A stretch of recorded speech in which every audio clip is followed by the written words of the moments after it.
Next item on the agenda is a presentation by the Salisbury Beach Partnership.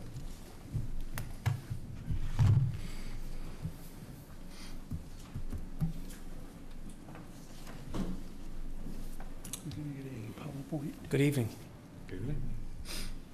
I guess there's no spot to put a piece of paper down on here, huh? Well, we'll have to make it work. My name is Wayne Capilupo. I'm here with Ken Schwartz from VHB out of Watertown, Massachusetts, to present to the board the current vision plan for Salisbury Beach. I want to thank you for allowing me the time to present this plan. Our goal here, I think, is to be fairly informal. So I would encourage that you ask questions as we go, rather than wait until the end. Just fire away.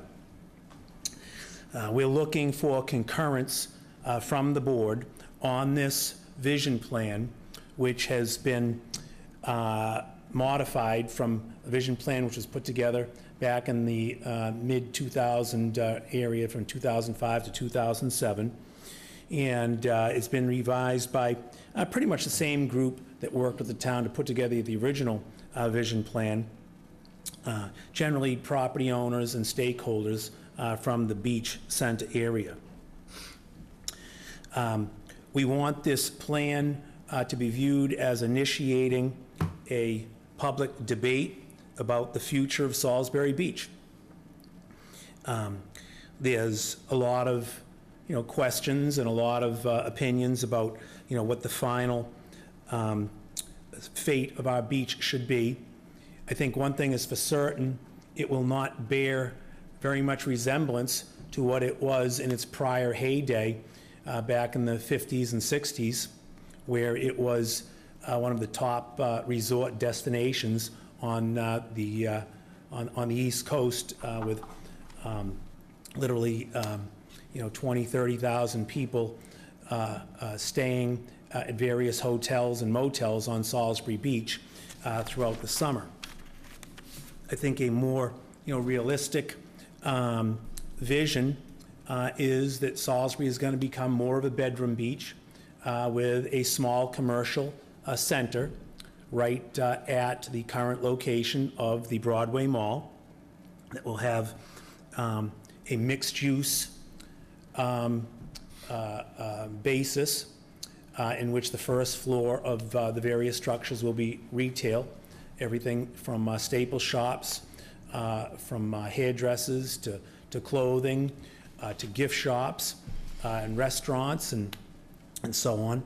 And then above that will be residential units, which traditionally are a necessary component in order to subsidize the less viable commercial use on the first floor when you have a location such as this, which is still going to be highly seasonal, even though our goal is to make it a year-round living community. We hope for that to be a core community of people that live here year-round, and they don't just come to Salisbury Beach for the summers. We want our beach center to be a vibrant place where there are residents and visitors on a daily basis, walking around, patronizing the various stores and shops, and just forming the fabric of its own very community.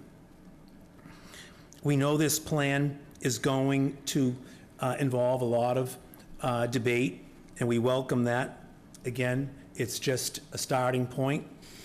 We also know that we're going to require the ultimate approval of the Planning Board, the Conservation Commission, the DEP, perhaps the Army Corps of Engineers. And most importantly, we need to gain the support of our friends and neighbors at the Department of Conservation and Recreation. They own almost the entire public beach, with the exception of that 70-foot wide strip that the town owns. And almost everything we do will be either impacting them or be impacted by their presence. So we know that that's going to be one of our major goals as we embark upon the next step in this approval process. But we wanted to start right here, and we're hopeful to gain your support for this vision plan this evening.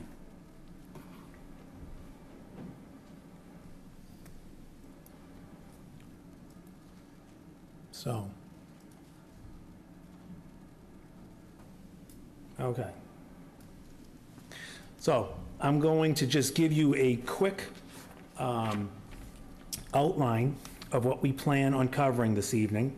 We're going to cover the former vision plan from 2007. I'm going to give you a quick update on the zoning overlay and the mixed-use zones that it created that we think remains key to the viability of the revitalization of Salisbury Beach. Ken Schwartz from VHB is going to give you updates on changes that have been brought on by Superstorm Sandy. Then we're going to provide the proposed vision plan or the revised vision plan. We're going to get into the detail about the public infrastructure improvements, including the boardwalk, a comfort station, a proposed fishing pier, a proposed elevated stage and band shell, as well as the ultimate goal of this revitalization is to set the groundwork for the private development, which would be the proposed concept plan and master plan renderings of the mixed-use development.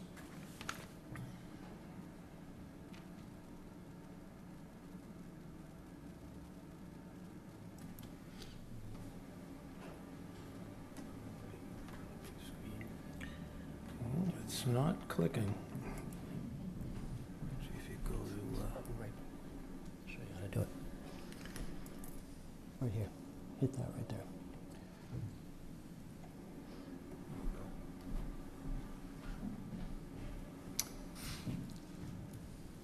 Thank you, Mr. Gallagher.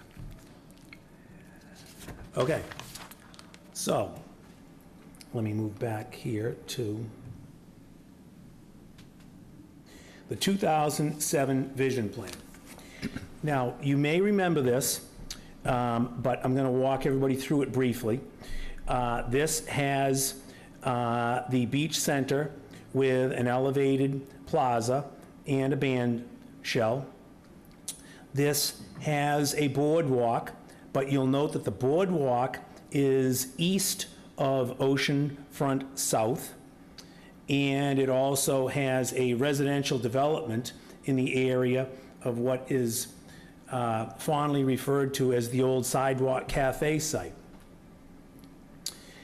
Several changes have taken place since this was originally developed, and I think that most of these changes are going to be for the better for the ultimate project. I'm going to go through those in more detail, but the one thing that I need to get across to everybody early on in this discussion about the reason why this vision plan is so critical and why your endorsement is critical is because in order for the private sector component of this project to move forward, we need to recruit and find a master developer for this project. The prior master planner and master developer is no longer pursuing the project, and so we face the challenge of finding someone to take on that role. And it's not an easy role to take on because it is a very, very large project. And we need a developer that is very adequately capitalized because the permitting process is going to take a significant amount of time. And like any project, has certain risks associated with it. And we don't want a developer that's not going to be able to finish what he started. So it's very important that we can talk to potential developers about the fact that this vision plan is in fact embraced by the town and is something that can be made a reality. Now, this is the zoning overlay map that was passed in 2005. In general terms, it stipulates the zones in which the mixed use is allowed in the overlay zone, in which areas it is required. And, okay, I've got my cursor back now. In the area directly along Broadway, mixed-use buildings is a requirement. You have to have commercial use on the first floor of any buildings built on Broadway. On Oceanfront South, mixed use is not a requirement, but the potential for mixed use has to be maintained. So anything built on the Oceanfront South has to have the potential for mixed use.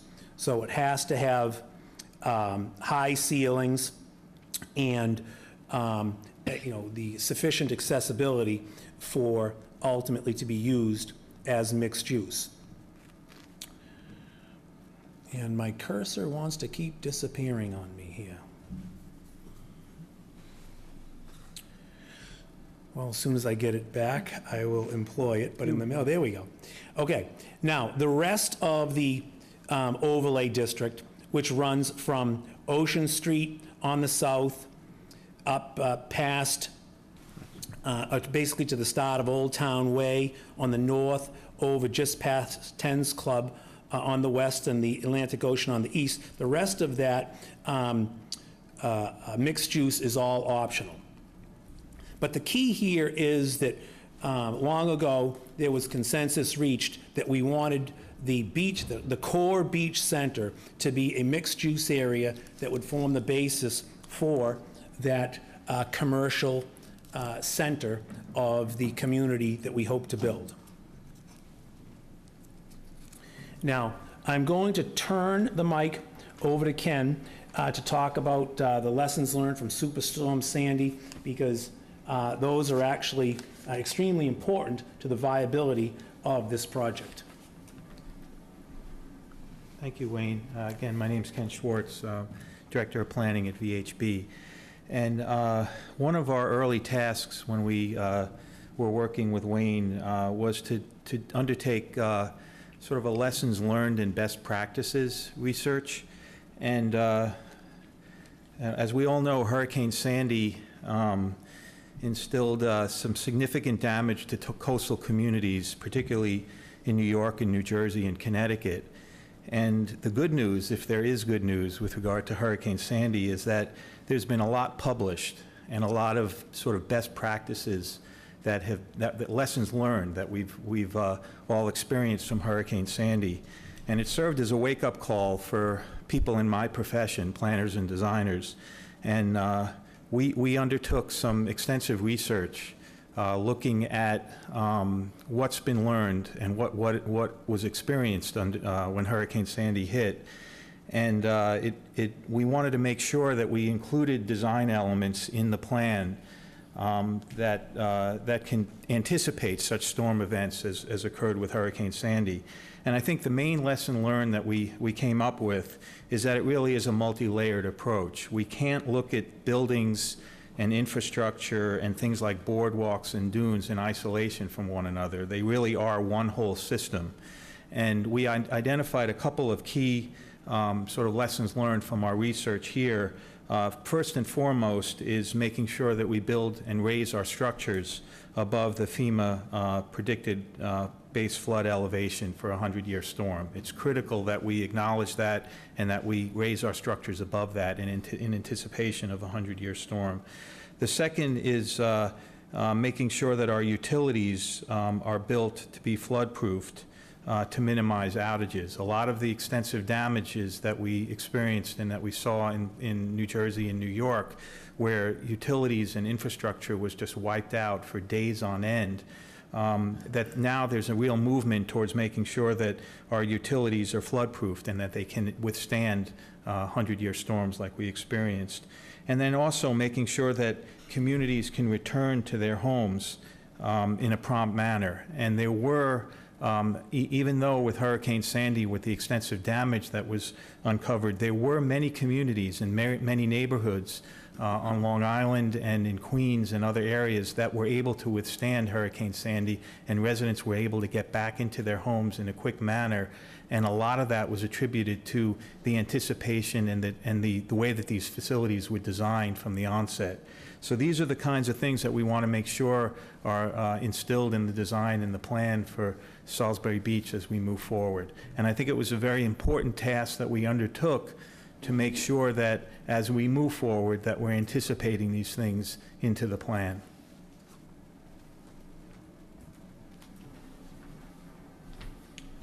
Thank you.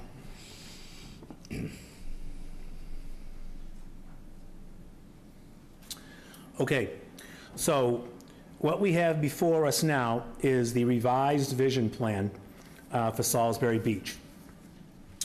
The changes are significant. Some of the most important of them being that the area here on the south, which previously had a residential development, as everybody I believe is aware, has subsequently been acquired by DCR, and a discussion is taking place right now, public discussion that is, about what the final disposition of that should be. But we are proposing that this would be a comprehensive comfort station area for the beachgoers of Salisbury Beach that would include modern, clean bathrooms, as well as a shaded seating area and a tot lot. This is something that is common and I think expected of any major public beach area that people expect today. There is also a major change here on Oceanfront South and the boardwalk. As you'll see, there is no longer traffic shown on Oceanfront South. And once again, my cursor just wants to keep disappearing on me here. For a number of reasons, a decision was made that the benefits that previously was felt was conferred on the master plan by maintaining traffic on Oceanfront South no longer overcame some of the disadvantages. And the biggest advantage to having the boardwalk right on Oceanfront South now is that it is farther away from the perils of the ocean and the storms, and it facilitates the replenishment of the sacrificial dune in front of it now, protecting it from the ocean, and it provides extremely convenient access to all of the shops that are on Oceanfront South there on the corner of Broadway, as well as the residences.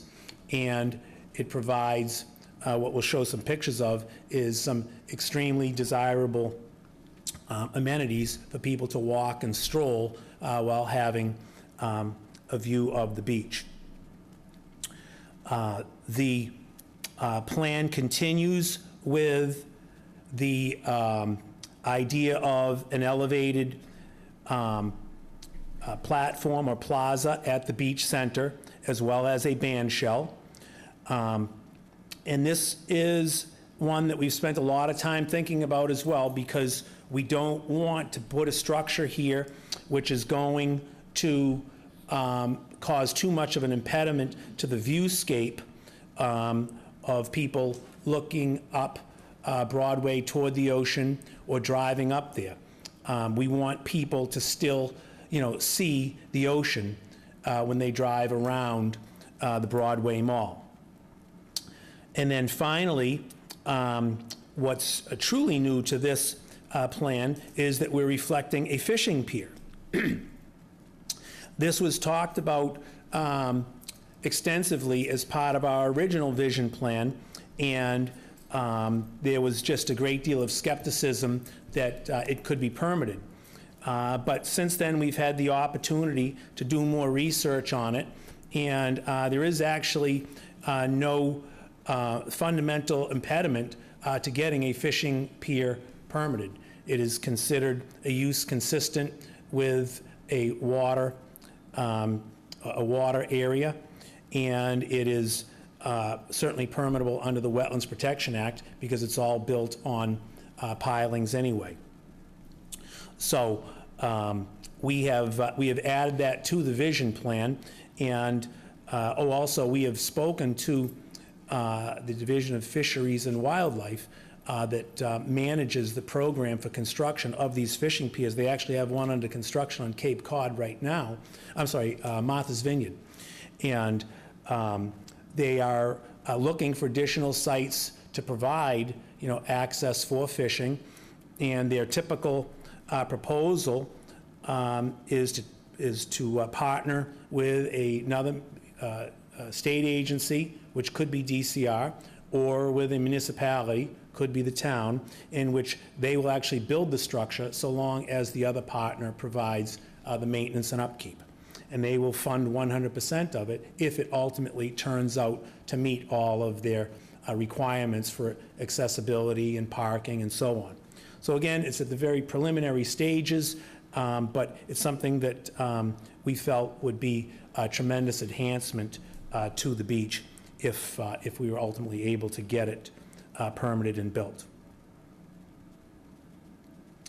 So I want to talk about the public infrastructure improvements now in a little bit more detail, because the public infrastructure improvements are what's going to make it possible for us to attract that private master developer that will take on a project of this magnitude. So first on the list, of course, is the boardwalk. And we have a number of photographs here of other boardwalks that, of course, the East Coast has many examples of boardwalks that have been built and have become, the focal point for public use and public recreation. And we think it is by far the single most important component of the public sector improvements that need to take place in order to make the revitalization of Salisbury Beach viable. So all of these are existing boardwalks in other regions that, as I say, provide such a great focal point for passive public recreation and give people, quite honestly, a reason to come to the beach, not just when it's sunny, but on a more year-round basis. And here's a shot of what the Salisbury Beach boardwalk might look like on an evening night.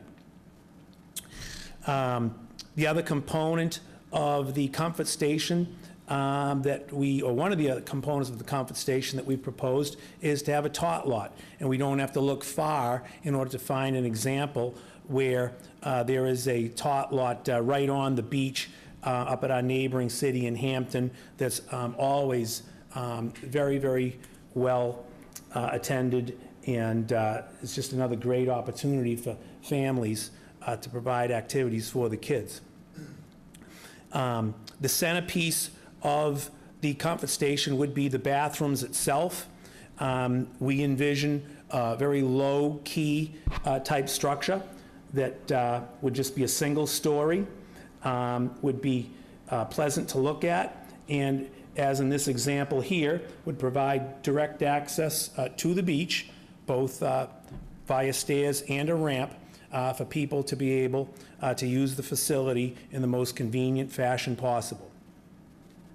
And Obviously, the amenity of having nice, clean, modern bathrooms is something that people have come to expect, and quite honestly, I think will just continue to attract more and more people to Salisbury Beach, and more people that are families that want to be able to avail themselves of these type of facilities that are clean and modern and are not so far away as our current Comfort Station is, that it's really impractical to think that you're going to take 2 or 3 young kids and trundle them three blocks away just to go to the bathroom. A rinse station for people exiting the beach is fairly common now at most Comfort Stations. This is something that I think is long overdue at Salisbury Beach, a place for individuals, handicapped or elderly people in particular, a shaded seating area where they can enjoy the view of the ocean and the beach, and perhaps interact with some of their friends or relatives without having to deal with the intense sunlight that sometimes just, again, makes it impractical for them to so participate.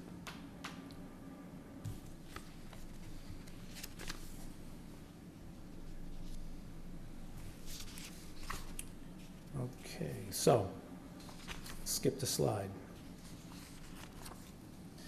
Must be lost in cyberspace somewhere. Okay, the fishing pier. Again, just a typical fishing pier that is an existing elsewhere.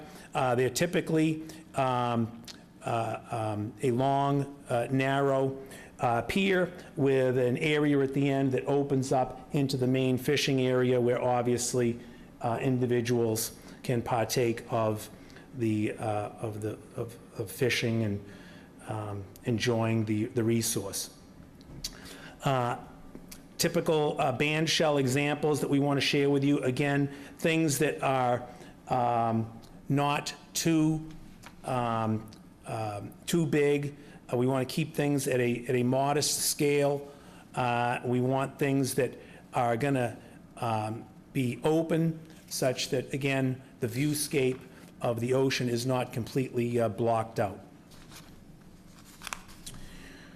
Now, the private development that is going to result from those infrastructure improvements, or certainly that we're hopeful will result as a result of those infrastructure improvements, as I've alluded to in the past, is a mixed-use project.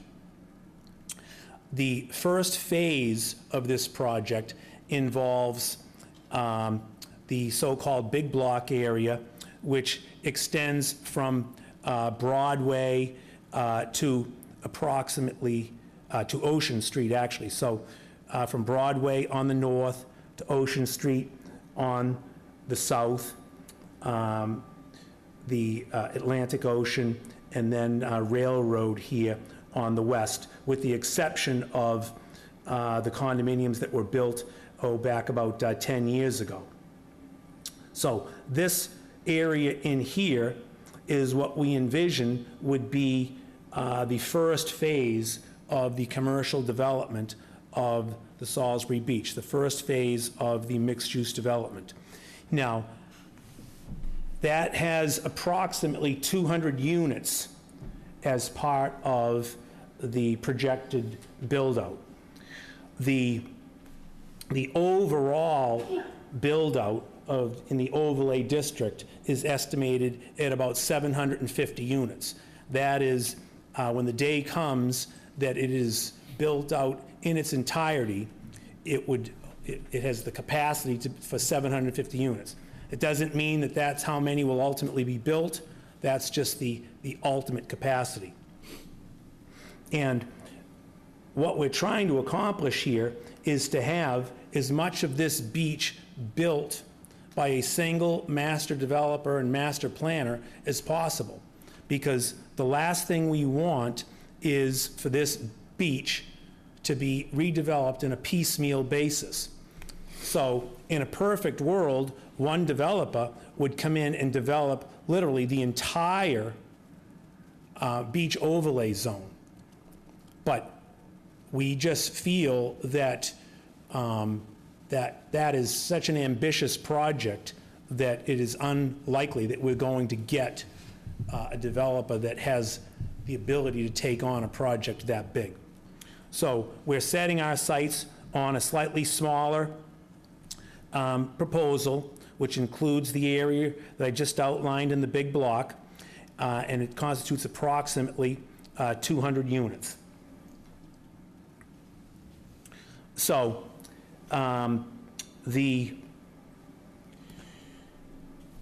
this is a plan view of what those would look like, and this, of course, is the Broadway Mall area. This is 1, 2, 3, 4, and ultimately 5 buildings that would constitute the 200 units. We envision, as the zoning requires, that these buildings would in fact be mixed use. That is, the first floor would be commercial use, and these ones would not. That these would start off at least as 100% residential, but they would still have the potential to be converted to first floor mixed use or first floor commercial in the future. That allows those under the zoning overlay to earn the parking bonus of 1 space per unit, which again is necessary in order for the project to be viable. So this area here is going to present the biggest challenge, because this is where we have the largest grade difference to overcome between existing grade and what the first floor elevation of the building will be. We don't have the exact engineering done at this point, but in this area here, there will be between a 3.5 and 4 foot grade differential between the sidewalk and the first floor. And so there's a challenge there to be able to get potential customers and patrons of these businesses conveniently up to the businesses. And that was one of the many challenges that we had to address as part of, arriving at a viable plan. So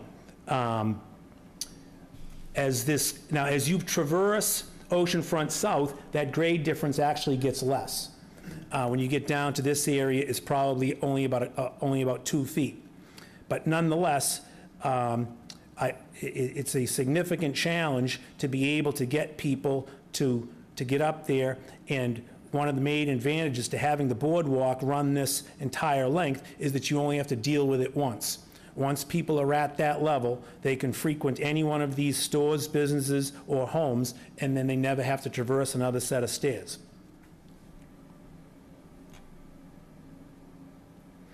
Now, this is a rendering of what one of these buildings would look like.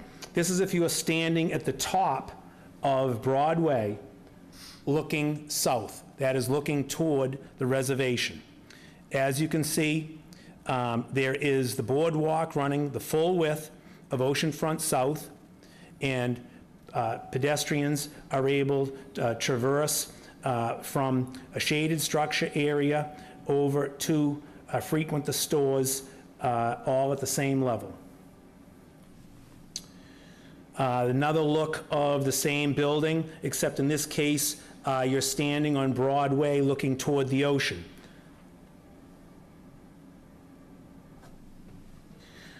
Now, this is another plan where you're standing on Broadway, but at a lower point on Broadway. You're actually all the way down by Railroad Avenue. And once again, you're looking at the ocean. But once you get down to this point, you're no longer in the velocity zone, so you don't have that grade problem. So now you're at a grade where the building floor is effectively zeroed out at existing grade.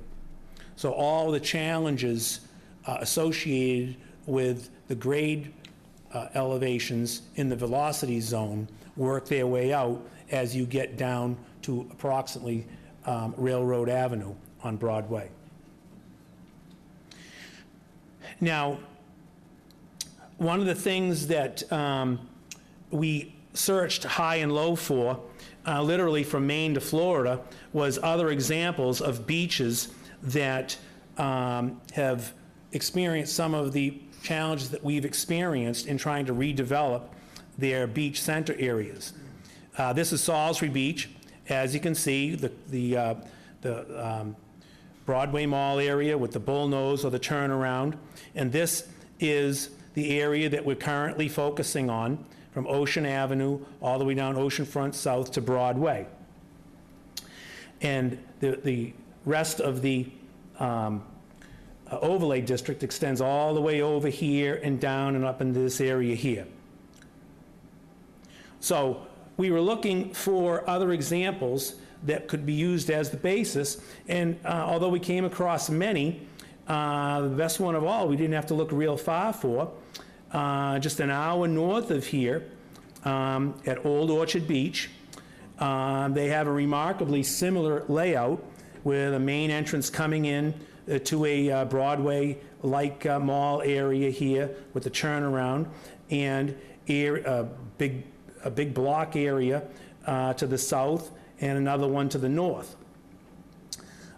They're about 7 years ahead of us, I would say, because they have already developed this block area here to the north with something that looks remarkably compatible with some of the challenges that we're facing at Salisbury Beach.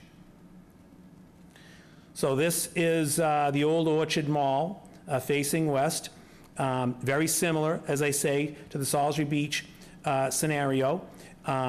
They have their period lighting in place already. They have all of their utilities underground on this side of the mall because, in their case, this side was done first. They've got brick sidewalks and paver roadway, all things that we've talked about doing at Salisbury Beach. This is a view of their bullnose area looking toward the ocean. And again, just some very simple improvements with curved benches and plantings have made a very, very dramatic improvement in the look and feel of that area. Now, we are looking at what on your right-hand side here is Old Orchard Beach's first example of a structure, a mixed-use structure that was built with the elevated pilings in order to deal with the velocity zone requirements. So as you can see, this structure is elevated approximately 3 feet above grade. And that's addressed by a set of stairs here and a ramp. But again, just a remarkably similar situation to what we face at Salisbury Beach.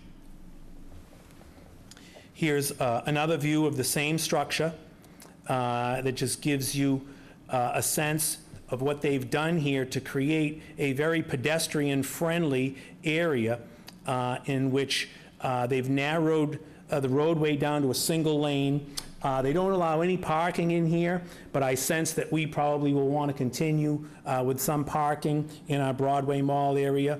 I think in the past we've talked about reverting back to angle parking, but those are some of the decisions that will get made as part of the public review process. This again is looking north, or east toward the water, toward the entrance of their pier. They've got a somewhat more elaborate entrance than what we would contemplate, quite frankly. And this gives you a perspective of how seamlessly they were able to deal with that grade problem with just a very, very simple, gently rising set of ramps that get people up and over that 3-foot rise that blends in very, very nicely with the architecture of the structure and doesn't seem to present any sort of an impediment to the viability of these businesses. I noticed that every single one of the businesses was tenanted, and everybody seemed to be doing plenty of business, even though when I visited, it was off-season. It was October, and they were still open and doing business. Also note that these structures resemble what is proposed for Salisbury in that in addition to the first floor retail, there's also four stories of residential. So a total of 5-story structures, which, as I say, is exactly what's contemplated for Salisbury Beach.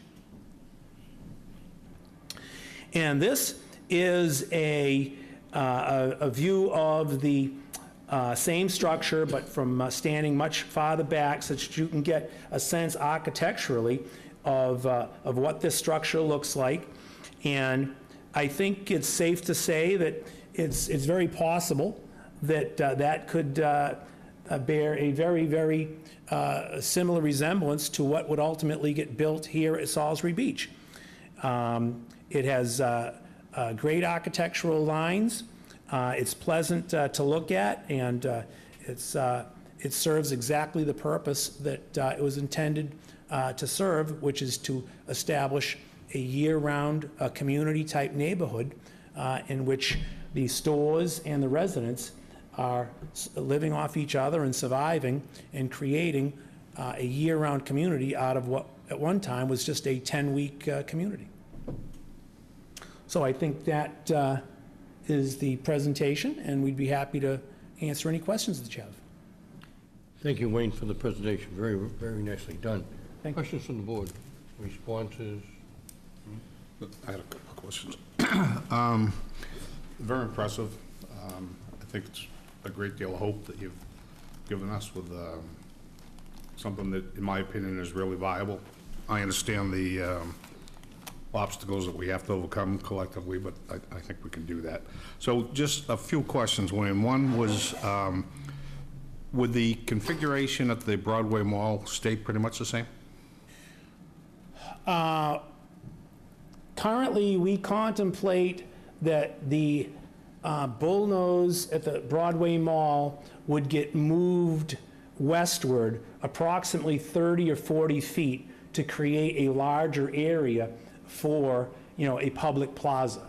Just more space for people to stand, to take advantage of the concerts and the other entertainment that takes place there without having to deal with traffic. So away from the ocean? So move away from the ocean, say 30 to 40 feet, not drastically changing it. Other than that, we contemplate that it will stay pretty much the same, with the exception that we probably will advocate for angle-in parking. How many overall parking spaces does the plan allow for? Do you know? Well, the private development is allowing for 1 space per unit. I guess my question, is there a parking structure planned at all? No. Okay. No, we're very comfortable that the existing metered parking, as well as the town parking lot, is adequate for the level of commercial development that we see. Good. And, I think your example of Old Orchard Beach is perfect relative to how people can deal with that grade change. Because there are places, even on a much smaller scale, you go to Hampton Beach, and in front of the casino building, I know it's not exactly the same, but you have a long stretch where people are quite a bit off the road, and that works fine. And I've seen it in the old-fashioned hotels in Block Island, where they do it almost with a veranda that Right. goes the length of buildings. Who would own the pier? Under the scenario that Fisheries and Wildlife generally uses, they would own the pier, but the municipality or the other state agency would take on the role of maintenance and upkeep. Do you ever foresee any type of building on the pier? No. In fact, if we use that funding source, any sort of a commercial building would be precluded. Okay. And the last one, not to rain on anybody's parade, is it even conceivable that the federal government would stop a project on a barrier beach like this? You know, I'm going to defer that to Ken, because he's our permitting expert. I mean, we're just starting, we really haven't gotten into the permitting of the project. We don't have, we're confident that the concept plan that we've presented here is permittable. But clearly, there are going to be challenges that we're going to have to confront. The only reason I really asked that is, after Sandy, there was a lot, in the business I'm in, I get the chance to go to Atlantic City once a year, and the boardwalk there, you know, makes or breaks the place. It's used for everything, bike riding and baby carriages. But after Sandy, there was a great deal of conversation on both the state of New Jersey and the state of New York and the federal government, how they would proceed in rebuilding those areas that have been devastated. So I'm sure that you've taken it into consideration. And, It will be, you know, I'm hope that we can overcome all these obstacles. absolutely. Yep. Further questions? Dawn? Just a clarification on that parking issue, on the area that you showed for the first 200 units, the parking that was in there, that's all private parking, strictly related to the people in those buildings, that's not public. Correct, yes. Also had a question relative to the length of the pier. I know we don't know, but somebody, what's the, looking at the picture you had, that has some scale to it. Yeah, So it's what's, 500 to 600 feet. okay. More than likely closer to the 500, but 600 would be the longest we could ever imagine it Right, could be. but my concern was, if you're gonna fish off that pier, and there's people swimming, so it has to be long enough so that you're beyond where the people would normally swim, of course. A general question relative to that initial area that you're talking about. The conversation with the group, with this visioning group, are the property owners in that section, have they participated in this visioning? Yes. Okay, so they're on board. It's not a situation, like, in my mind, the other development company that came aboard was doing it individually and piecemeal, and I think that was part of the problem. So your initial phase of this, all of the, or majority of the property owners are on board? Yes. The vast majority of the property owners are on board, have participated in this, and are anxious to see it move forward. Thank you. Excellent presentation, thank you. Yeah, Ed? yeah, I would just like to thank the group of stakeholders for bringing this forward. I know when I was first elected selectman, 2001, I had the opportunity to go to Haverhill, I believe, and it was a vision of Salisbury Beach, which I brought with me. And my vision was basically, you know, a boardwalk from the commercial area of Salisbury Beach to the state reservation. Off the boardwalk, a pier, you know, to revitalize the beach. And one of the gentlemen there, he asked after I had spoke of what I'd like to see, he said, "How would you pay for that, Mr. Hunt?" And I said, "I would put a wheel on the end of the pier, the biggest Ferris wheel in the world, and I would have it go around 360 degrees while it's rotating and just turn around." He said, "Wow, that sounds unique." And I said, "Yeah, it would be unique. You know, you could charge $25, and I'm going back 12 years now, $25 a seat on the wheel." But the beach really does need new ideas. You know, it's a beautiful beach. A lot of people really love Salisbury Beach. We don't have many problems there. We have a nice seashore, DCR. We need some help from DCR. We need some help from DEP. Federal government with the jetty, we need help, and hopefully that's coming. But to see the time that, you know, the group has put in on this, and to see what it could look like. You know, I've been to Old Orchard Beach, and when they started this, I think this has been there probably 4 or 5 years now. Yeah, six. And it's beautiful, and it helps. And I think we need help at Salisbury Beach, and I think we have people who are willing to step forward and give help, and I would hope that the town would support them in any way they could possibly. Thank you for the presentation. Thank you. Wayne, just a couple of further questions. Much has been spoken about the parking and I think the questions have been answered. Going over to, you said you need to get the government, state or federal government involved. I'm assuming that would be the boardwalk would be one item. Comfort station, that area would be the second. And obviously, you already mentioned, I believe, on the pier was Fish and Wildlife. Fisheries and wildlife, yes. Right, would be. So those components really are critical to take that next step to do the development then, if I'm reading it correctly. That's exactly right. We need to get all those players and stakeholders together at the table and reach a consensus on this vision plan, that we need a comfort station if we're going to have, 10,000 people at the center of that beach on a given day. We need the boardwalk to facilitate the revitalization. We need the fishing pier as an amenity for people to come and use on a year-round basis, rather than just when it's, 90 or 100 degrees out.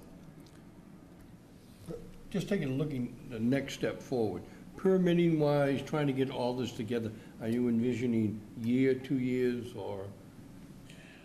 Well, I'm the eternal optimist, so I'd like to think that within a couple of years, we could have these amenities underway, and that simultaneously with that, we will have recruited a master developer who will have the permitting process underway, such that one will follow immediately in the footsteps of the other.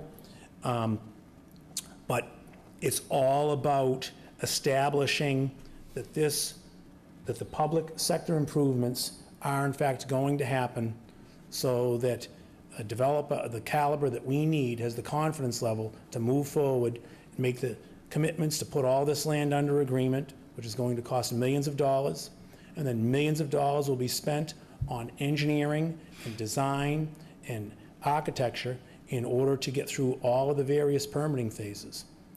And that's the key element, getting that level of commitment from a well-heeled developer.